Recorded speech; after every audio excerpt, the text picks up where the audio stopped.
Batman tells the story of, well, Batman, played by Michael Keaton, a masked vigilante who takes the law into his own hands after his parents are tragically murdered in front of him by a mugger, growing up to become billionaire Bruce Wayne. Word gets out about the anti-hero, most believing it to be a myth, including Harvey Dent, played by Billy D. Williams, and Commissioner Gordon, played by nobody important. The mugger/murderer of Mr. and Mrs. Wayne grows up to become Jack Napier, played by Jack Nicholson, who ends up confronting Batman. Seriously, what are the odds of that ever happening? Before landing into massive, becoming deformed and turning into the Joker. Because that's how science works. Shut up! During all of this, Bruce falls for Vicky Vale, played by Kim Basinger. The film's production actually began in the late 70s, but the original idea was for Batman to be in outer space, because it would work so much better later on with Jason and Leprechaun. The rights to the Batman franchise were bought from DC Comics on October 3rd, 1979, with the intent to make the definitive, dark and serious version of Batman, which creator Bob Kane himself had wanted in 1939 when he actually came up with the character. Richard Mayborn was approached to screenwrite with Guy Hamilton to direct, but both turned it down, and the space idea was pitched to many studios unsuccessfully, as the producers wanted it similar to the Adam West series. Producer Michael E. Uslan then wrote up a script called Return of the Batman to pitch a much better idea for what they wanted to go with, similar to the dark tone of The Dark Knight Returns, but this was actually written 6 years earlier. They were trying to cash in on the success of Superman just a few years prior, and despite no studio taking it on yet, a budget of $15 million was announced before Warner Brothers agreed to fund it. Tom Mankiewicz came up with a script called The Batman in June of 1983, featuring both Batman and Dick Grayson's Robin, with the Joker and Rupert Thorne as the villains and Silver SoundCloud as the love interest. They're not bad people. The film was announced to be released sometime between 1983 and 1985, and they aimed for an unknown actor to play the lead. They also wanted William Holden as Commissioner Gordon, David Niven as Alfred, and Peter O'Toole as the Penguin. Unfortunately, Holden passed away in 1981 and Niven in 83, so it was never meant to be. Many directors were approached, one of which was Ivan Reitman, who wanted Bill Murray in the lead. Yeah, I wouldn't take him seriously. And Eddie Murphy as Robin. Yeah, no. The search goes on. Steven Spielberg showed interest in making it, stating that he would have Dennis Quaid as Batman, Harrison Ford as the Joker, Gina Davis as Silver SoundCloud, Dustin Hoffman as the Penguin, Burt Reynolds as Commissioner Gordon, John Pertwee as Alfred, Richard Dreyfuss as Rupert Thorne, and Martin Sheen as Harvey Dent. Richard Donner was approached to direct, but he turned it down, and Alex Cox, fresh off the success of the bizarrely entertaining Repo Man, also rejected an offer. After the success of Pee-wee's Big Adventure, Tim Burton was picked up to direct Batman, who had his girlfriend at the time rewrite the script as it was too similar to the Adam West series. Burton confessed to not being a comic book fan, but liked the dark and serious tone in The Dark Knight Returns and The Killing Joke. Other screenwriters were brought in to fix up the script, and Penguin and Robin were dropped due to the film having far too many characters, and the first treatment was finally finished in May of 1986. Sam Hamm was brought in to finalise the screenplay, and he opted to not use an origin story like in the first Superman film, but rather flashbacks, so therefore unlocking the mystery would become a part of the storyline, and the audience are taken along on the journey with the characters. He stated, "You totally destroy your credibility if you show the literal process by which Bruce Wayne becomes Batman." Sorry, Nolan. Don't get personal! Vicky Vale replaced Silver SoundCloud, Dick Grayson only had a mere cameo, and the script was finished in October of 1986. However, Warner Brothers was suddenly less willing to move forward despite their enthusiasm for the script, which Bob Kane himself even loved. The screenplay was pretty much forgotten about until Burton's iconic Beetlejuice was released, and then it was suddenly brought up again. Michael Keaton was announced as the lead, which caused a huge outrage considering he was a comedic actor, as opposed to Bill Murray and Adam West. Shut up. Bob Kane himself was even brought in as a creative consultant for the film to try to reassure fans of their intent, but it really didn't calm their nerves. Before Keaton was named, an insane list of actors were considered for the part of the Caped Crusader. As well as the aforementioned Bill Murray, there was Mel Gibson, who had to turn it down to star on Lethal Weapon 2, Kevin Costner, Charlie Sheen, who was deemed too young for the part, Tom Selleck, Harrison Ford, Dennis Quaid, Alec Baldwin, Al Pacino, John Hurt, Jeff Bridges, Emilio Estevez, Matthew Broderick. Yeah, no. Really? Tom Cruise, Michael J. Fox, Chevy Chase. Yeah, bigger no. Robert Downey Jr., Kevin Spacey, Patrick Swayze, Kurt Russell, Dan Aykroyd, Arnold Schwarzenegger. That would have been hilarious. No. Rick Moranis. That would have been even funnier. Why? Kevin Bacon, James Belushi, John Travolta, Daniel Day-Lewis, Tom Hanks, Sylvester Stallone. Yeah, so we can understand Batman even less. You're right about that. Richard Dreyfuss, Sam Neill, Christopher Reeve. That would have been confusing. How did you figure this out? Kevin Kline, Bruce Willis, Bruce Payne. Get it? Oh yeah. Tommy Lee Jones, Kelsey Grammer, James Caan, Albert Brooks, Chris Cooper and Robbie Benson. Burton was pressured by the studio to cast a big action star, so he even approached Pierce Brosnan, who turned it down. But it's funny that Stallone was considered for this part because he actually went on record to say this about the movie. It was Batman that led to the decline of muscle-bound action stars from the 1980s, and it really changed how action films were made. It was the beginning of a new era. The visuals took over. The special effects became more important than the single person. I wish I had thought of Velcro muscles myself. I didn't have to go to the gym all those years, all those hours wedded to the iron game as we call it. You must be joking. The director himself wanted an unknown actor, so he asked Ray Liotta, but he also turned it down to star in Goodfellas, later admitting that he regrets doing so. It's been highly speculated that Willem Dafoe was considered for the part of the Joker, but this was proven to be false. However, he was actually considered for Batman early on. Producer John Peters suggested Keaton had the right edgy, tormented quality after seeing him in Clean and Sober, and Burton agreed. The fans were so against Michael Keaton being cast that 50,000 protest letters were sent to Warner Brothers, which actually made them heavily consider recasting him because of it. Adam West himself was actually really disappointed that he wasn't asked to reprise his role. He did, however, confirm that he was asked to play Bruce's dad, Thomas Wayne, but he turned it down. Fun fact for you, the guy who did play Thomas Wayne played the burglar in Superman the movie. I didn't ask. When it came down to choosing the role of the Joker, Brad Dourif, Tim Curry, David Bowie, that would have been amazing. Dance, magic dance, dance, magic dance. John Lithgow and James Woods were all considered. During his audition, Lithgow actually took Burton out of the room to try to talk him out of casting Keaton. Jesus Christ! Do I look like I'm joking? Burton personally wanted Brad Dourif as the Joker, but the studio refused. Others considered were Gene Kelly, Laurence Olivier, Edward James Olmos, Ernest Borgnine, Robert De Niro, Christopher Walken, Richard Gere, John Hurt, George Burns, Jeff Goldblum, Robert Englund, Vincent Price, Jack Nance, and Will Sampson. Jesus! Robin Williams auditioned for it and basically had the part in the bag. Jack Nicholson had made some insane contractual demands, so the studio led Williams to believe that the role was his, but they specifically told Jack, if you don't do it, Robin Williams will get it, and Nicholson immediately took it. This infuriated Williams, believing that he was used as bait, and he held this grudge against Warner Brothers for years. He was even offered the part of the Riddler in Batman Forever, but he turned it down and refused to work with them again in any movie until they finally apologized. Sean Young was cast as Vicky Vale, but was injured in a horse riding accident and had to be replaced by Kim.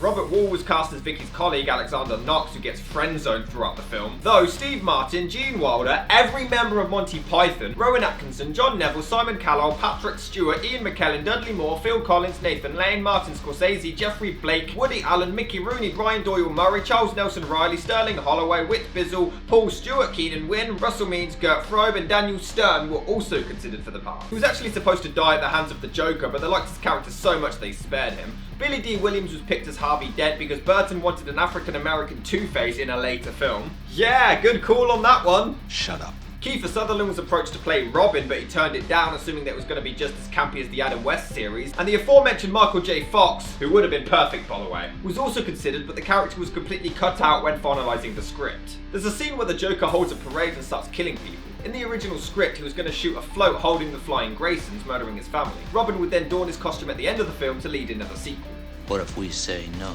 When casting Bruce's butler Alfred, many were considered, including Peter Donat, Leonard Nimoy, Orson Welles, Barry Primus, Bruce Dern, Cesar Romero, Danny Thomas, Dick Van Dyke, George G. Scott, Jim Varney, Know what I mean? Peter Ustinov, Roy Cornier, Alex Rocco, Rod Steiger, Sterling Hayden, Richard Hayden, and Dick Shaw. Michael Keaton was worried that Batman's secret identity would be too easy to identify, so he included contact lenses and other ideas to hide it more. Keaton also came up with the idea to deepen his voice, which is now iconic for the character, and he came up with the famous line, I'm Batman. Yep.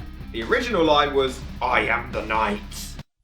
Yeah, that sucks. Sounds like an aggressive game of chess. I like it a lot. The original script had the Joker kill Vicky Vale, sending Batman into a vengeful rage, but it was rewritten without Burton's knowledge, though he had no real gripes with it. The film was actually slammed for being too dark. Many criticised Burton for focusing more on the Joker than Batman. Nerdy virgins everywhere slated the fact that the Joker killed Bruce's parents, whereas in the comic books, Joe Chill is the one who did it. It's weird because Batman creator Bob Kane himself not only had no problems with this change, but he admitted that if he had created the Joker at the time that he wrote the death of Bruce's parents, he would have done the exact same thing. It was Burton's idea to have the Joker murder Wayne's parents. The writer's strike was going on and Tim had the other writers do that. I also hold innocent to Alfred letting Vicky Vale into the Batcave. Fans were ticked off with that and I agree. That would have been Alfred's last day of employment at Wayne Manor. Yeah, that's actually ridiculous. Like, Vicky has some suspicions, and then Alfred's just like, come on in, Vicky, look, he's Batman, woohoo! And he does it again. He does it in Batman Forever with Robin. He does it in Batman and Robin with Barbara. Just, Alfred's lonely. He just invites people in. He needs friends. The songs that Prince wrote for the film were slated for being out of place, and even Tim Burton himself stated, I liked parts of it, but the whole movie is mainly boring to me.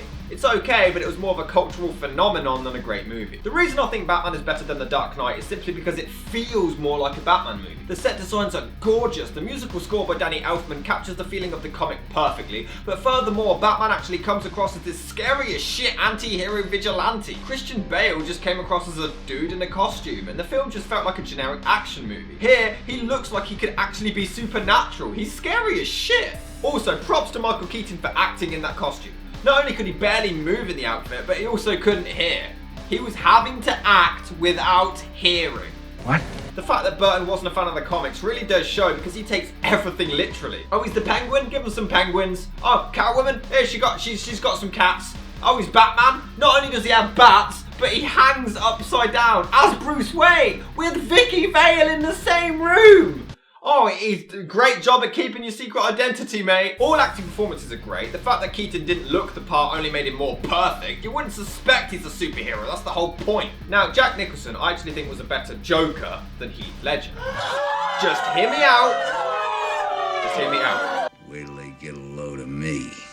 Now, I think Ledger put forth a better acting performance, but Nicholson was actually better in this particular role. He was a better Joker. He was scary, intimidating, demented, but also funny like the Joker's supposed to be, which I never really got with Ledger. He'd parade around doing psychotic things whilst having the time of his life, and you can't help but laugh along with him. Who else could dance around a museum to Prince whilst ruining art and still come across as menacing? He also has some of the best lines of the entire franchise's history. I've been dead once already. It's very liberating. You should think of it as therapy. The direction is great. Some of these shots only make it even scarier and set the dark and uncomfortable tone impeccably well. When Gordon sees that Batman is real, it's such a great moment. It really does have some of the best sets I've ever seen. After Jack gets deformed, he's kept in the dark for a while and is only slowly revealed. It's all so creepy and has you on the edge of your seat. It really does. Even the scenes without the Joker, the comedy throughout is great. It's Japanese. How do you know? Because I bought it in Japan. The third act is tremendous and continues to have you involved in the action, anticipating every move. It's honestly riveting and exciting stuff. During this mugging, not only is her scream hilariously bad, but Batman just watches it so he can then chase the villains down. Couldn't he have just stopped it? Bruce uses his cameras to spy on Gordon's conversation at one point. I mean, his security cameras can pick up audio that is nowhere near them. Before Jack gets acidified, Batman vanishes and again proceeds to just watch someone get shot instead of jumping in for the save. You know, Batman, you're a bit of a useless hero. Why the hell does Batman use a smoke pellet when we can still clearly see him? It looks so funny. They would never know where I went. Amazingly, we don't even find out about Bruce's parents for over half the film. There's nothing in these files. No photos, no histories, no nothing. Who's this guy? The richest guy in Gotham, and nobody knows about his parents. Nobody knows about his past. Right here, Joker and his goons shoot loads of people in public. How does Bruce get missed? I mean, if they stop firing. Why did they stop firing? They shoot everybody else. And why does he even take back the photos? He wants people to talk about him and tell their friends about him, but he doesn't want any photographic evidence. Now, there's a scene where the Joker goes to Vicky's place while Bruce is there, and he reveals a shocking secret.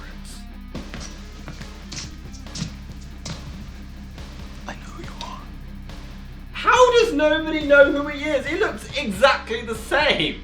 And in fact, there's loads of scenes where he doesn't even have the Joker makeup on and still nobody recognises him. And actually, why does it matter if people know who he is? Why is it, oh, I know who you are, I'm going to tell the police. He's walking around as the Joker killing people anyway. This is completely pointless. It doesn't matter if they know who he is. There's even a scene where he reveals where he's going to be to hand out loads of money at the parade. And the police aren't even there waiting for him, ready to arrest him. Now, there is kind of an explanation for this. I promised that, remember? There was actually another scene written where the Joker took out the entire police force with some poison, but it was never filmed. And because it was never filmed, it doesn't count, and this is a valid plot hole. Moments later though, Michael Keaton suddenly turns into Beetlejuice. Right shot, now you wanna get nuts? You bunch of losers! By the way, Joker going to see Vicky? Completely pointless. Yeah, he shows up, taunts her, bruises her, and gets shot, but somehow blocks it with this tray that would never be able to block a goddamn bullet, by the way. And then he leaves. There was literally no reason for him to have visited this place whatsoever. And here we have a line that is so bad, it is on par with episode 2, Attack of the Clones. I just gotta know, are we gonna try to love each other? I thought that we had decided not to fall in love. And no, you're not going to love each other very well because you're not even going to be in the next film, love. Oh, and for a series that tries to claim Batman never kills people, he drops a grenade thing here, blowing up a warehouse full of people. Also, as great as Keaton is in this film, right here, he just looks like a fat kid who's watching somebody eat their food right in front of him. You want some of this? You want some of this?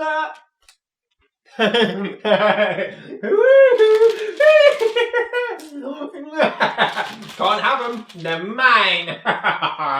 Smells like gas. He's going to kill everybody! Yes! Yes, he is. Yeah, he's the Joker. Why are you surprised? He's been killing people this entire movie. He stole my balloons! Well, there's a line you wouldn't expect from Batman's most dangerous villain. Oh look, Batman clearly not killing people again right here. Awesome. Despite some silly moments and not following the source material correctly, it's a damn good watch. Memorable performances, even more memorable sets and music. I do actually wish they kept in the Robin cameo and ending, preferably with Michael J. Fox in the role, as I feel it would have added something to the film that was missing. But regardless, it's still an iconic one for the ages and one of the best the franchise has to offer.